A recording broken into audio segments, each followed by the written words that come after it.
Анара Салаева представляет аудио учебники.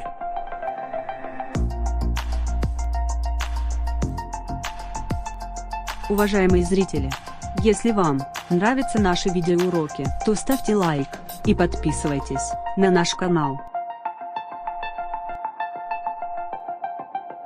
Azərbaycan tarixi 5-ci sinif 6-cı paraqraf. Azərbaycanın qədim dövlətləri. Yer kürəsində çoxlu sayda xalq yaşayır. Lakin bu xalqların heç də hamısının dövləti yoxdur. Xalqımız tarix boyunca çoxlu dövlətlər qurmuşdur.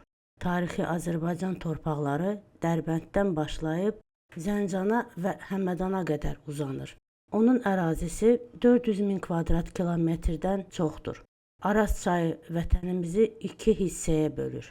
Hazırda bu çaydan şimaldakı ərazidə Azərbaycan Respublikası yerləşir.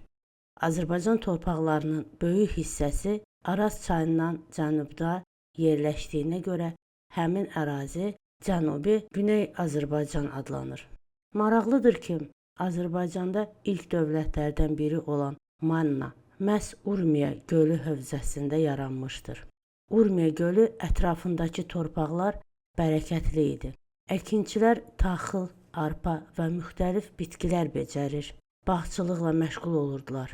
Həm yaylaqlar, həm də qışlaqlar heyvandarlığın inkişafına təkan verirdi.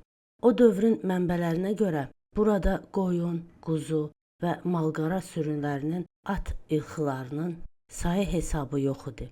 Zəngin, faydalı qazıntılar və yerüstü sərvətlərin bolluğu sənətkarlığın da inkişafına şərait yaradırdı. Sənətkarlar qızıl və gümüşdən bəzək əşyaları, qablar, dəmir və tuncdan metal əşyalar, silahlar düzəldirdilər. Xarici işğalçıların da Urmiya gölü hövzəsinə bu zəngin var-dövlət təbii sərvətlərdən cəlb edirdi. Eradan əvvəl 11-ci yüzillikdə bu ərazidə mövcud olan vilayətlər xarici basqınlardan qorunmaq üçün birləşməyə başladı. Aşur və Urartu dövlətlərinin aramsız basqınları əhalinin qarətlərə, talanlara məruz qalması bu birləşməni zəruri edirdi. Nəticədə Urmiya gölü hövzəsində Manna dövləti yarandı. Dövlət öz adını ən güclü tayfadan, Mannadan almışdı. Paytaxt şəhəri olan İzirtu öz gözəl tikililəri və möhkəm qala divarları ilə seçilirdi. Buna görə İzirtunu padşah şəhəri adlandırdılar. Beləliklə Manna Azərbaycan ərazisində yaranmış ilk mərkəzləşmiş dövlət kimi tarixə düşmüşdür. Müdrik hökmdar. Təxminən 300 ilə yaxın mövcud olan dövlətin ən tanınmış hökmdarı İranzu olmuşdu.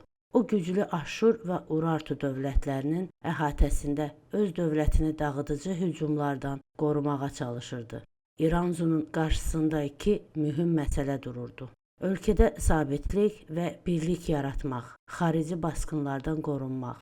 Məqsədlərini həyata keçirməyə başlayan İranzu ilk növbədə özbaşına hərəkət edən vilayət hakimlərini tabe etdi. O vilayətləri birləşdirdi, mərkəzi hakimiyyəti gücləndirdi. İranzu iki güclü rəqiblə eyni vaxtda mübarizə aparmağın çətinliyini nəzərə alaraq Aşur dövləti ilə ittifaq bağladı. Bu dövlətin köməyi ilə işğal olunmuş Manna ərazilərini geri qaytardı. Beləliklə Manna güclü dövlətə çevrildi. Atropatena dövləti. Manna dövlətinin süqutundan çox sonralar onun ərazisində yeni bir dövlət yarandı. Bu dövlət onu quran şəxsiyyətin Atropatın adı ilə Atropatena adlandırıldı. Bilirsinizmi?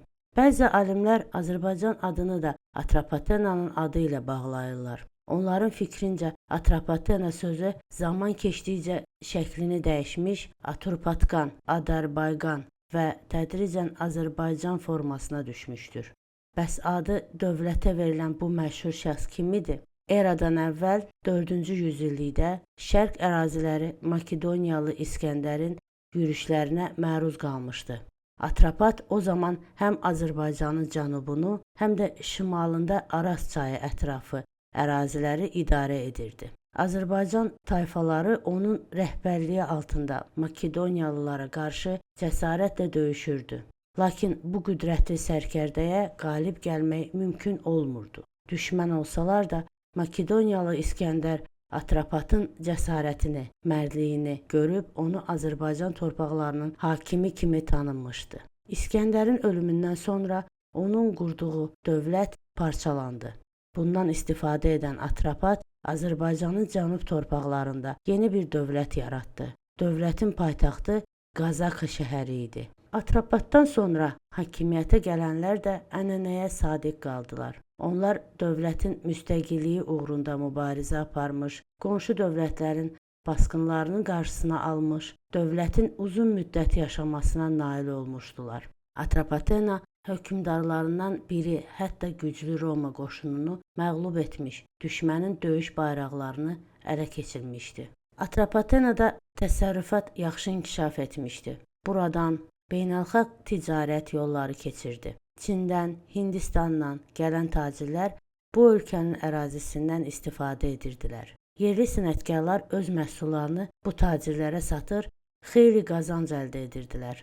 Ona görə də Atropatenada sənətkarlıq və ticarət daha da inkişaf edərək gəlirli sahələrə çevrilmişdi.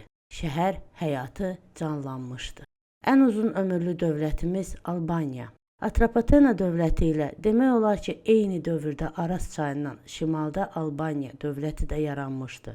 Onun sərhədləri qismən müasir Azərbaycan Respublikasının ərazisinə uyğun gəlsə də, ərazisi ondan daha böyük olmuşdur. Böyük Qafqaz dağlarından Aras çayına, qərbdə Göyçə gölü hövzəsindən Xəzər dənizinədək geniş ərazilər bu dövlətin tərkibinə daxil idi. Albaniya şimal-qərbdə güclü dövləti İberiya ilə həmsərhəd idi. Dövlətin paytaxtı Qəbələ şəhəri olmuşdu. Bilirsinizmi, 1940-cı illərdə Mingəçevir su elektrik stansiyasının tikintisi aparılırdı. Ekskavatorlar dağları yarır, Azərbaycanın ən böyük elektrik stansiyası üçün Dəryaça yeri hazırlayırdılar. Bir gün ekskavatorlardan birinin yerqazan çanağı boşluğa düşür. Ətrafa müxtəlif əşyalar səpələnir. Küp qırıntıları, metal əşyalar, zirehli geyimlər, dəbilgələr, qazıntı işləri dayandırılır. Əraziyə gələn alimlər qazıntıları özləri davam etdirir və böyük bir mədəniyyətin izləri aşkara çıxarılır. Bu mədəniyyət nümunələri qədim albanlara aid idi. 1950-ci illərdə ölkəmizin müxtəlif yerlərində, o cümlədən Qəbələdə, Şamaxıda da qazıntılar aparılırdı. Çoxdan unudulmuş qədim Albaniya tarixi artıq alimlərlə danışmağa başlanmışdı. Qəbələdə içərisində gömürlənmiş dən olan iri təsərrüfat küpləri, Şamaxıdan tapılan gümüş pul dəfinələri albanların inkişaf etmiş təsərrüfat həyatından xəbər verirdi.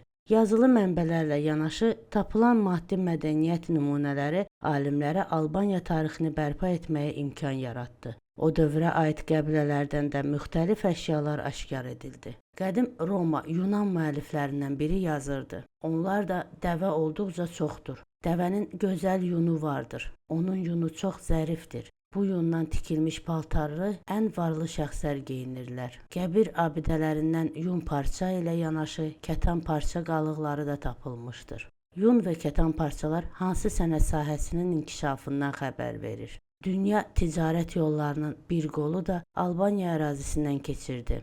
Pul dəfinələrinin tapılması ticarətdə yerli pullardan istifadə edildiyi təsdiq edir.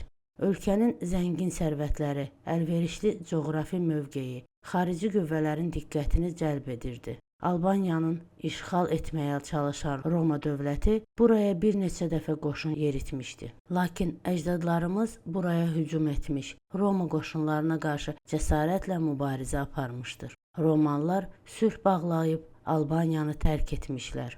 Albaniya dövləti 1000 ildən artıq öz mövcudluğunu qoruyub saxlaya bilmişdir. Azərbaycanda yaranan dövlətlərdən heç biri bu qədər uzun ömürlü olmamışdır. Eranın 8-ci yüzilliyində ərəblər Albaniya dövlətinin varlığına son qoydular. Анара Салаева представляет аудио учебники.